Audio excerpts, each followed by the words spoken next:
Iniimbestigahan ang pagpahid ng dugo para pagmukhaing sariwa ang mga panindang isda sa isang pwesto sa Davao City.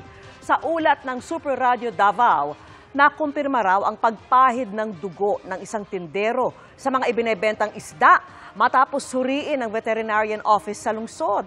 Mariin naman itong itinanggi ng tindero. Ayon sa opisina, wala namang panganib sa publiko ang pagpahid ng dugo sa isda.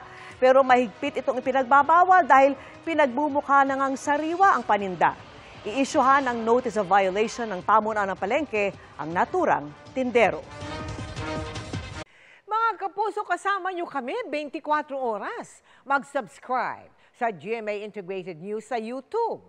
Sa mga kapuso abroad, bisitahin ang GMA Pinoy TV at www.gmanews.tv.